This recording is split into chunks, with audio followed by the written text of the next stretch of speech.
व्यावसायिक संप्रेषण एवं प्रबंध के अंतर्गत हमने व्यावसायिक संप्रेषण क्या है, किस प्रकार व्यावसायिक संप्रेषण किया जाता है और व्यावसायिक संप्रेषण के प्रकार में के बारे में जाना। आज हम समझेंगे व्यावसायिक संप्रेषण या किसी व्यवसाय के अंतर्गत जो बातचीत की जाती है या जो विचारों का विनिमय किया जाता है उसके अंतर्गत किन किन तरीक़ों से जो अधिकारी और कर्मचारी आपस में संप्रेषण करते हैं या अपनी बात को या संस्था के उद्देश्यों को पूरा करते हैं। इसके अंतर्गत जो अधिकारी है या जो उच्च प्रबंध है वह मध्य प्रबंध और निम्न प्रबंध के बीच अपने विचारों या उद्देश्यों को पूरा करने के लिए समूह के माध्यम से, साक्षात्कार के माध्यम से, प्रस्तुतिकरण के माध्यम से एवं सेमिनार के माध्यम से, इन 4 तरीक़ों से व्यावसायिक संप्रेषण और ही प्रबल या प्रभावी तरीके से किया जाता है। समूह चर्चा, साक्षात्कार, सेमिनार और प्रस्तुतिकरण। आज हम समूह चर्चा के बारे में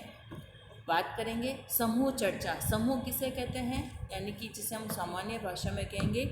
2 या 2 से अधिक व्यक्ति जब आपस में मिलते हैं तो उससे हम कहेंगे समूह। तो किसी भी व्यवसाय के अंतर्गत संस्था के उद्देश्यों को पूरा करने के लिए या व्यावसायिक संप्रेषण को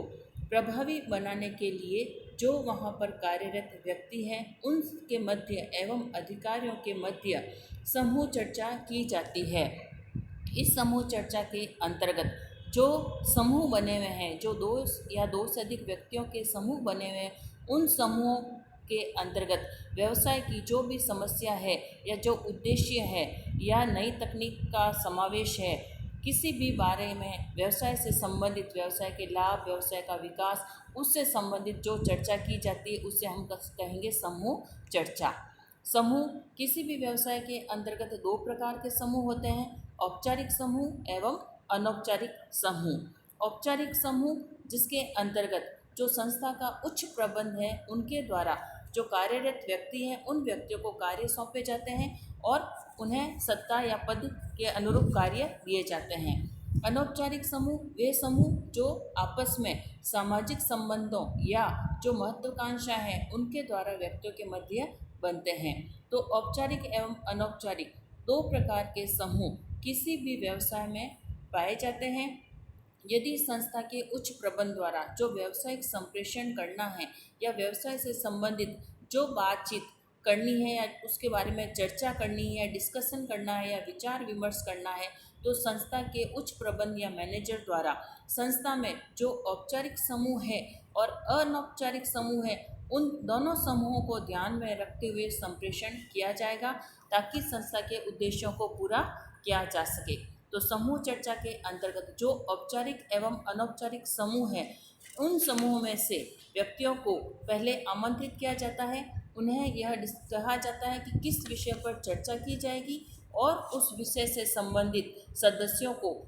एक निश्चित स्थान पर निश्चित समय पर बुलाया जाता है। समूह चर्चा की विशेषताएं, इसके अंतर्गत जो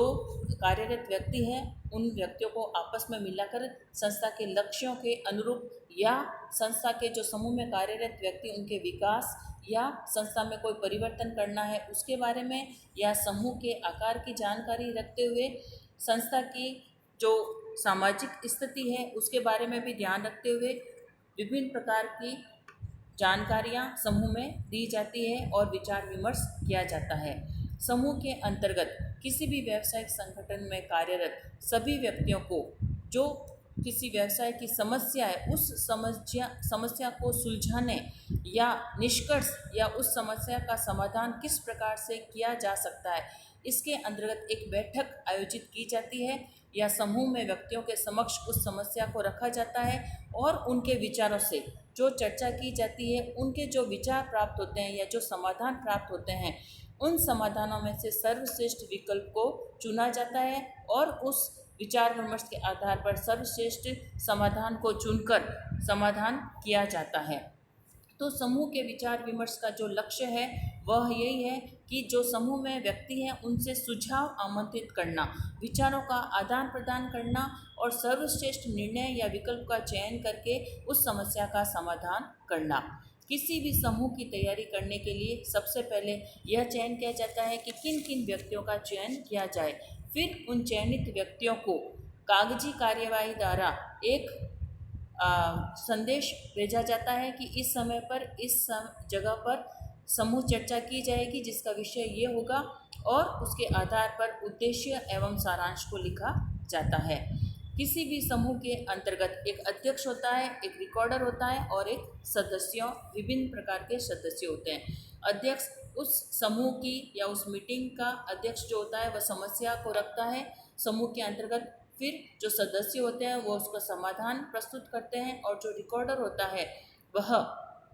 उन सब बातों को, संपूर्ण प्रक्रिया को उस एक मीटिंग को एक रिपोर्ट के रूप में लिखता है। जो सदस्य होते हैं वो सहयोग की भावना से पूरे सम्मान के साथ संस्था को हित को ध्यान में रखते हुए अपनी बात संस्था के अध्यक्ष को प्रस्तुत करते हैं, और यही उसका उद्देश्य होता है समूह चर्चा का कि जो समस्या है उसका समाधान खोजा जा सके। समूह विचार विमर्श करते समय विचारों का आदान प्रदान निष्पक्ष भाव से किया जाना चाहिए, उद्देश्यों को पूरा करने के लिए किया जाना चाहिए, और एक सहयोगात्मक वातावरण होना चाहिए। समूह के अंतर्गत जो उच्च मैनेजमेंट है या उच्च प्रबंधक है उसे अपने समूह में कार्यरत सभी व्यक्तियों को प्रोत्साहित किया जाना चाहिए ताकि वह सभी अपने विचार रख सके और एक दूसरे के विचारों को दूसरे सदस्य ध्यानपूर्वक सुने। शांति से तभी समाधान प्राप्त हो सकता है या समूह चर्चा का जो उद्देश्य वह सार्थक हो सकता है। किसी भी व्यवसाय के अंतर्गत समूह विचार विमर्श के अनेक लाभ हैं,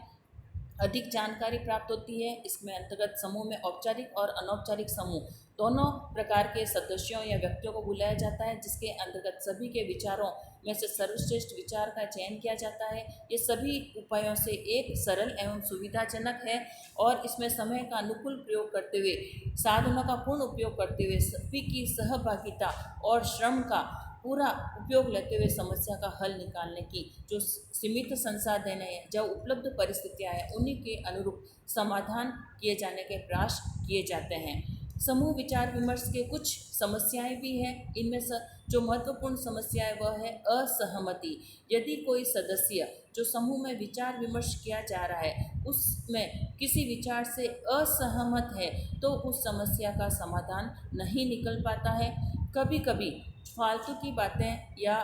व्यर्थ की बातें जो होती है वह ज़्यादा की जाती है, जिसके कारण भी समूह का जो उद्देश्य है वह पूरा नहीं हो पाता है। समूह के अंतर्गत जो व्यक्ति है वह यदि उन विचारों को अस्वीकार कर दे तो जो अध्यक्ष या जो प्रबंधक है उसके द्वारा निर्णय नहीं लिया जा सकता है। यह कभी कभी खर्चीली पद्धति भी हो जाती है, क्योंकि सभी सदस्यों को नोटिस भेजना, उनकी मीटिंग की जगह निर्धारित करना और सभी सदस्यों से उस समस्या से संबंधित विशेष सामग्री वितरित करना, इन सब कार्यों पर संगठन का अत्यधिक व्यय भी हो जाता है। कभी कभी आपातकालीन स्थिति में समूह चर्चा के लिए जो व्यक्तियों को बुलाया जाता है उस समय व्यक्ति उपस्थित नहीं हो पाते हैं और शीघ्र निर्णय भी नहीं लिया जाता है। समूह के अंतर्गत शोर रहित कमरा होना चाहिए। यदि शोर रहित कमरा नहीं है तो वहाँ पर जो बातचीत है वह ढंग से या सही तरीके से प्रस्तुत नहीं की जा सकती है। योजनाबद्ध तरीके से समूह में विचारों को आसानी से सुनने के लिए भी उन सभी समूह के सदस्यों को समझाना पड़ता है, और जो मीटिंग है उसके बारे में जो निष्कर्ष निकलते हैं उन निष्कर्षों में से सर्वश्रेष्ठ विकल्प को चुनना भी एक समस्या है। तो इस प्रकार हमने समूह क्या है, समूह के प्रकार, औपचारिक एवं अनौपचारिक समूह, समूह की प्रक्रिया, समूह के लाभ एवं समूह के दोष के संबंध में जानकारी प्राप्त की।